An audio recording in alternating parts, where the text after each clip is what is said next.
बदलता है देश जब उठती है नारी, क्या होने वाला है वीआई सरकारी। तो इसी के बारे में चर्चा करने वाले हैं, क्या वीआई सरकारी होने वाला है और क्यों। तो जैसा कि आप जानते हो कि वीआई का मतलब है वोडाफोन और आइडिया। पहले वोडाफोन अलग कंपनी थी और आइडिया अलग कंपनी थी, लेकिन घाटा लगने के कारण दोनों लोग एक हो गए, तब एक सिम बनाते हैं जिसको कि आप कहते हो वीआई। पहले वोडाफोन की अलग सिम यूज़ करते थे, आइडिया की अलग सिम यूज़ करते थे, लेकिन घाटा लगने के कारण दोनों लोग एक कंपनी हो गई, अब आप वीआई का सिम यूज़ करते हो। अब ऐसा बताया जा रहा है कि ये जो वीआई है अब ये सरकारी होने जा रही है। अब ऐसा क्यों होने जा रही है, इसको जानने के लिए आपको चलना पड़ेगा 20-30 साल पहले, जब आप अपनी वाली बतियाने के लिए 2-3 किलोमीटर दूर जाते थे, तब लाइन लगाते थे, उसके बाद आप 1 मिनट बतियाने पाते थे, और अपनी वाली बतियाने के लिए आप चिट्ठी डालते थे, 1 हफ्ता बाद पहुंचता था। इससे बढ़िया जाओ खुदे मिलाओ, लेकिन डर रहती थी अगर हम जाएंगे और पकड़े गए तो भैया थुरा उड़ा जाएंगे, पता लगा घरों नहीं आ पाए। तो इसलिए भारत सरकार ने सोचा कि हमारे देश के लोगों को इतनी ज़्यादा दिक्कत हो रही है, अब हम कोई नियम बनाते हैं ताकि सुविधा हो जाए भारत देश के लोगों को। तो भारत देश की सरकार ने 1994 में एक पॉलिसी बनाई। उस पॉलिसी का नाम था नेशनल टेलीकॉम पॉलिसी। टेलीकॉम का मतलब यहाँ पर ये है, जैसे कि आपका वोडाफोन हो गया, आइडिया हो गया और एयरटेल हो गया, जियो हो गया, तो ये सब टेलीकॉम कंपनियाँ हैं जो कि आपको बात करने, नेट चलाने में सुविधा देती हैं, उसको हम टेलीकॉम कंपनी बोलते हैं। तो भारत सरकार ने नेशनल टेलीकॉम पॉलिसी बनाई और इस पॉलिसी के थ्रू बोला कि जितनी भी टेलीकॉम कंपनियां हैं वो लोग अपना आराम से धंधा चलाइए, आप अपना आराम से बिजनेस चलाइए। यानी कि वोडाफोन, आइडिया, एयरटेल की खास करके बात की जा रही है। यहाँ पर जियो की बात नहीं की जाएगी क्योंकि उस टाइम जियो आया ही नहीं था। जियो तो अभी लॉकडाउन के कुछ समय पहले ही आया है। यहाँ पर वोडाफोन, आइडिया, एयरटेल की बात की जा रही है। भारत सरकार ने कहा कि जितनी भी टेलीकॉम कंपनियां हैं वो लोग आप अपना आराम से धंधा चलाइए, हमें कोई दिक्कत नहीं होगी, बस साल के अंत में लाइसेंस फीस दे देना, इससे ज़्यादा हमें कुछ नहीं चाहिए। अब जो कंपनी वाले हैं वो लोग सोचने लगे यार लाइसेंस फी कैसे देंगे। तो जो कंपनी वाले थे उन लोगों ने भारत सरकार से कहा कि सरकार भैया देखिए, हमारे पास इतना पैसा नहीं रहता कि हम आपको लाइसेंस फी दे पाएँ, क्योंकि जैसा कि आप जानते हो कि पहले इतना नहीं चलता था सिम, खाली एक आध जगह कहूँ टेलीफोन वोलीफोन रखा रहता था और जिसके पास फ़ोन रहता था ना वो महाराजा कहलाता था। तो पहले इतना फ़ोन नहीं रहता था, जिसके कारण कंपनी वालों को भी इतना फ़ायदा नहीं हो पाता था, इतना कमा नहीं पाते, तो वो लोग लाइसेंस फी कहाँ देंगे। तो ऐसे कुछ साल गुजरता गया और 1999 में एक फ़ैसला आया कंपनी और भारत सरकार के बीच में। टेलीकॉम कंपनी ने कही कि भारत सरकार देखिए, हम जितना कमाएंगे साल भर में, हमारी जितनी रेवेन्यू होगी उसमें से हम कुछ हिस्सा आपको दे देंगे, आप भी खुश हम भी खुश, हमारा भी पेट भरे आपका पेट भरे, आप भी भैया ऊपर जाओ, आपका भी पैसा बढ़े हमारे भी पैसा बढ़े। तो भारत सरकार ने कहा यार बड़ा मस्त दिमाग लगाए हो। तो इस तरीके से भैया समझौता हो गया 1999 में। कंपनी ने कहा कि हमारी जितनी कंपनी है पूरी, उसमें से हम आपको कुछ हिस्सा दे देंगे साल के अंत में जितना कमाएंगे। भारत सरकार भी राजी हो गया। लेकिन कुछ साल बीता, जब कंपनियां चलने लगी, जैसा कि आप जानते हो 2000 के बाद ये सब एयरटेल, वोडाफोन, आइडिया ये सब खूब ज़्यादा चलने लगी थी, लोग धीरे धीरे फ़ोन खरीदने लगे और बहुत ज़्यादा कमाने लगी। तो ये जो कंपनियां थी टेलीकॉम कंपनियां, एयरटेल, वोडाफोन, आइडिया, ये सब पैसा देने में भारत सरकार को घपला करने लगी। क्या घपला करने लगी, इसको समझने के लिए आपको यहाँ पर ध्यान से समझना पड़ेगा।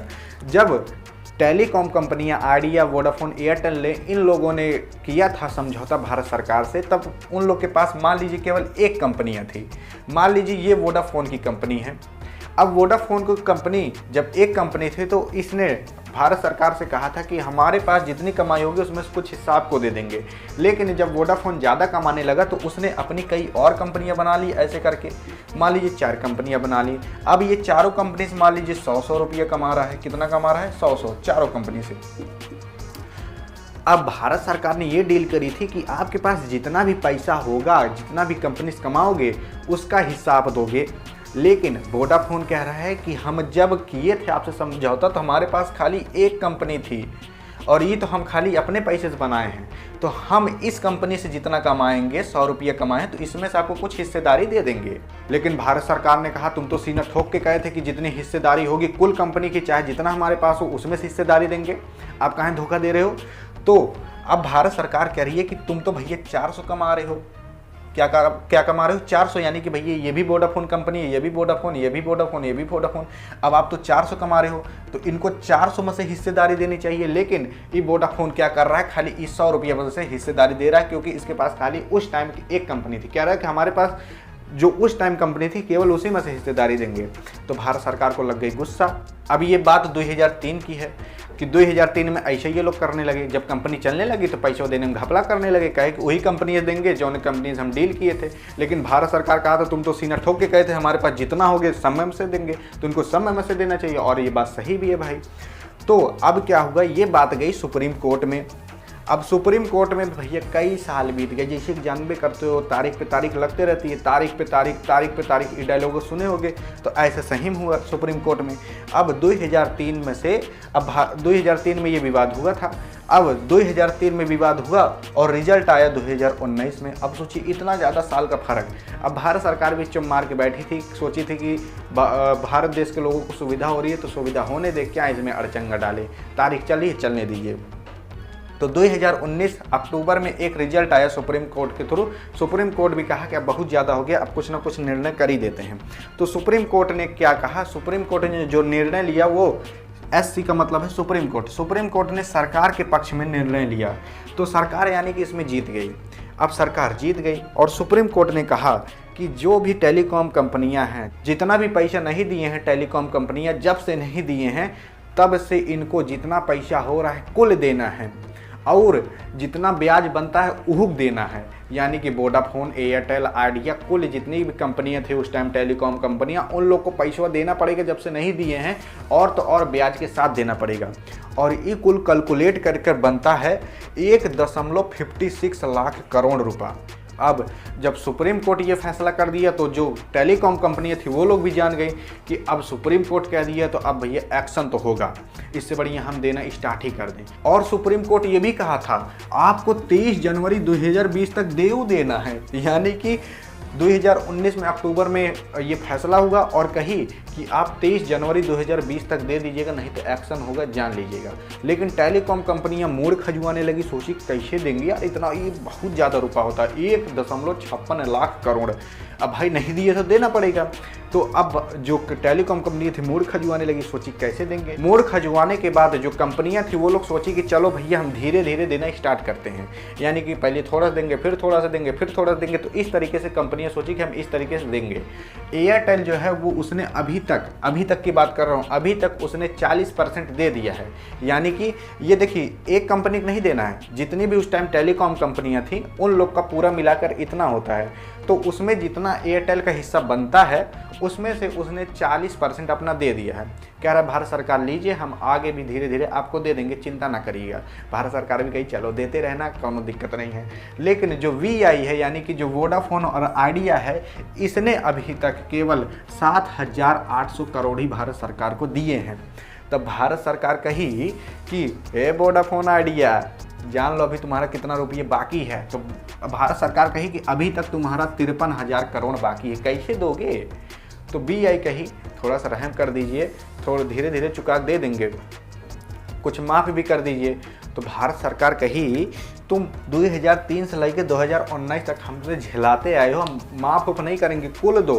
तो फिर वोडाफोन आइडिया कंपनी कहेगी यार हमारा तो घर दुआर बिक जाएगा, कैसे हम देंगे। तो यहाँ पर एक फैसला आया। अब VI कहती है कि सुप्रीम कोर्ट में कि हमें 20 साल का समय दे दीजिए, तब हम आपको दे देंगे पैसा, धीरे धीरे चुका देंगे। क्योंकि जैसा कि आप जानते हो कंपनी को भी चलाने के लिए कुछ पैसा लगेगा, और अब ये पैसा कंपनियों में लगाए, इनको भी दे, अपना काम कमाएं। तो इसलिए VI कही कि हमें 20 साल का समय दे दीजिए, हम धीरे धीरे करके दे देंगे। हालांकि एयरटेल तो अपना दे रहा था, एयरटेल को कोनो दिक्कत नहीं हो रही थी, एयरटेल भी धीरे धीरे अपना दे रहा था। तब सुप्रीम कोर्ट ने कहा तुम इतना दिन से झेला कर आ रहे हो, तुम्हें 20 साल का समय नहीं देंगे।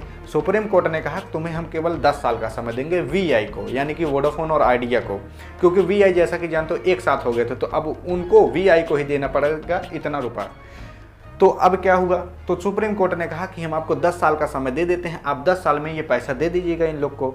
अब VI कही कि मूड खजुआने लगी, सोची कि 20 साल होता तो आराम से दे देते, 10 साल में कहाँ दे पाएंगे। तो सरकार से वो फिर कही कि थोड़ा सा माफ़ कर दीजिए सरकार। लेकिन सरकार यहाँ उनको ये दिखाने लगी, ये देख 2003-2001 इतना झेलाए हो, माफ़ नहीं करेंगे, कुल देना पड़ेगा। तो अब VI सोची कि अब हमें पूरा देना पड़ेगा। अब क्या होगा, तो VI कही यानी कि वोडाफोन आइडिया कही, वोडाफोन आइडिया कंपनी भारत सरकार कही कि देखिए भारत सरकार हम आपको पूरा पैसा नहीं दे पाएंगे, इतना जान लीजिए। तो भारत सरकार कहीं काहे नहीं दे पाओगे। तो अब VI कहती है कि आपका जितना मूल होता है, यानी कि जितना आपको पैसा देना है, जितना हम नहीं दिए हैं उतना तो हम आपको दे देंगे, लेकिन जो आपका इंटरेस्ट यानी कि जो आपका ब्याज आता है उसको तो हम नहीं दे पाएंगे। तो भारत सरकार कहीं कैसे नहीं दोगे, तुम्हें देना पड़ेगा। अब VI कहती है कि हम आपको नहीं दे पाएंगे आपका जो ब्याज है, लेकिन हमारा जो कंपनी है उसमें से आपको हम कुछ हिस्सेदारी दे देंगे। अब वो जो ब्याज था, जो उसका इंटरेस्ट था, जितना रुपया नहीं दिए थे उसका जो इंटरेस्ट बनता है वो था 16,000 करोड़। अब जो VI है वो अपने कंपनी में से भारत सरकार को 16,000 करोड़ का हिस्सेदारी दे देती है, यानी कि मालिक बना देती है 16,000 करोड़ का। अब VI जो कंपनी है उसमें 16,000 करोड़ यानी कि 35.8%। अब भारत सरकार जो है वो 35.8% का VI कंपनी की मालिक बन गई है। अब देखिए, अब वोडाफोन जो है वोडाफोन केवल 28.8% की मालिक रह गई है, और आइडिया कंपनी जो है वो केवल 17.8% की मालिक रह गई है VI कंपनी में। VI कंपनी में सबसे बड़ा मालिक भारत सरकार है। अब जैसा कि आप जानते हो, कंपनी में सबसे ज़्यादा जिसकी हिस्सेदारी रहेगी वही मालिक रहेगा। तो अब कंपनी की मालिक तो ये बन गई है भारत सरकार, लेकिन अगर भारत सरकार कुछ कहती है कंपनी में कि ये काम करो तो वो काम नहीं होगा। अब क्यों नहीं होगा? कभी कभार हो सकता है, लेकिन कभी कभार नहीं भी हो सकता। ऐसा क्यों? क्योंकि आपकी बात तभी मानी जाएगी कंपनी में जब आपकी हिस्सेदारी 51% से ज़्यादा हो, यानी कि 35 है, आपका 51% से अगर ज़्यादा है हिस्सेदारी, तब आपकी अगर आप जो कह दोगे ना वह माना जाएगा कंपनी में। लेकिन यहाँ भारत सरकार का जो हिस्सेदारी हो केवल 35% है, 51% नहीं है। तो अब आप सोचो कि 51% तो केहू नहीं है, तो किसकी बात मानी जाएगी? अब देखिए, यहाँ पर एक जो वोडाफोन आइडिया है ना, वो लोग एक काम करते हैं, थोड़ा चतुराई लगाते हैं। वो लोग चतुराई ये लगाते हैं कि जो वोडाफोन और आइडिया है उन्होंने कहा कि हम 35% तो आपको हम दे रहे हैं, लेकिन हमारे पास भी 28% है और आइडिया के पास 17% है। और अगर आप वोडाफोन और आइडिया का जोड़ लोगे हिस्सेदारी तो टोटल आता है 45% तक लगभग, यानी कि भारत सरकार से ज़्यादा।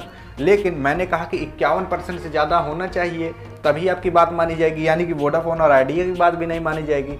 अगर आप इन तीनों का मिला लोगे, भारत सरकार और वोडाफोन और आइडिया का तीनों की हिस्सेदारी मिला लोगे ना, तो लगभग 80% आता है। अब आप सोचोगे 20% कहाँ गया? 20% का हकदार कौन है? तो 20% का हकदार है शेयर होल्डर। शेयर होल्डर को नहीं पता तो आपको मैं बता दूं, जो कंपनियां होती हैं, कंपनियों में से शेयर निकाले जाते हैं। तो वो जो शेयर होल्डर होते हैं, जो शेयर को होल्ड करते हैं, यानी कि जो प्रमोटर होते हैं, जो शेयर होल्डर होते हैं, वो इस कंपनी में 20% के हकदार हैं। तो अगर आप इन चारों को मिला लोगे तो 100% हो जाएगा। अब आप सोचोगे किसी का भी 51% से ज़्यादा नहीं है, तो बताइए किसकी मानी जाएगी? तो यहाँ पर जो वोडाफोन और आइडिया उसने एक चतुराई लगाई, कही कि हे शेयर होल्डर, इधर आओ, यहाँ आओ। वोडाफोन और आइडिया ने बुलाया शेयर होल्डर को, इधर आओ, यहाँ आओ। तो वोडाफोन और आइडिया ने क्या किया, एक ठो भैया ग्रुप बनाया और बातचीत करी, कही कि हम तीनों लोग एक साथ हो जाते हैं। अगर हम तीनों लोग एक साथ हो जाएंगे तो हमारा जो परसेंट है वो 51% से ऊपर हो जाएगा। और क्या देखिए, 28 और 17 कितना होगा? 45 हो जाएगा, और 20 जोड़ दोगे तो 65 हो जाएगा। तो देखिए भैया, यहाँ पर क्या होगा, 65% के ये तीनों लोग हकदार हैं, और यहाँ पर ये तीनों लोग कहे चलो हम एक साथ हो जाते हैं। एक साथ जब हो जाएंगे तो हमारा 51% से ऊपर हो जाएगा, और अगर हम तीनों लोग कुछ मिलकर बोल देंगे तो वो बतिया मानी जाएगी। तो यहाँ पर ये वोडाफोन और आइडिया ने एक खेल खेला, ये तीनों लोग एक हो गए, जिसके कारण अब अगर ये तीनों लोग मिलकर कुछ बोल देते हैं तो वो कंपनी में काम होगा, उसमें भारत सरकार भी कुछ नहीं कर पाएगी, क्योंकि भारत सरकार का केवल 35% है, 35.8% है। समझ गए? लेकिन अगर भारत सरकार भी कुछ बोलती है, अच्छे के लिए बोलती है, तब तो बात मानी जाएगी, अगर इसमें इन लोग का फ़ायदा है। तो अगर फ़ायदे की बात होगी तो ये लोग मान सकते हैं भारत सरकार की बात। अब यहाँ पर देखिए, भारत सरकार की केवल 35% हिस्सेदारी हुई है। अब आप सोचोगे ये जो कंपनी है, ये कंपनी तो डूब रही है, लॉस में जा रही है, तो उसमें भारत सरकार क्यों हिस्सा ले ली? देखिए भैया, भारत सरकार को तो ऐसा पैसा मिल रहा है, हकदार भी हो गई। अब जब भारत सरकार इसकी हकदार होगी, और आप जानते हो 5G आने वाला है, 4G तो आया ही है, 5G आने वाला है, जिसके कारण अब ये कंपनी उठ सकती है, क्योंकि इसमें भारत सरकार आ गई है। अब ये जब कंपनी उठेगी ना, तो जितना कंपनी को फ़ायदा होगा उतना भारत सरकार को फ़ायदा होगा, क्योंकि 35% ये भी हकदार है, आप भी जान जाइए। तो इसलिए भारत सरकार को भी अगर कुछ नहीं करेगी तब भी इस कंपनी से फ़ायदा होगा। आई होप आप समझे होंगे इस सब के बारे में। और यहाँ पर होती है वीडियो एंड। वीडियो पसंद आए तो अपनी वाली के पास करिएगा सेंड, ताकि वो भी ये सब जाने। मिलेंगे नेक्स्ट वीडियो में, तब तक के लिए जय हिंद और जय भारत।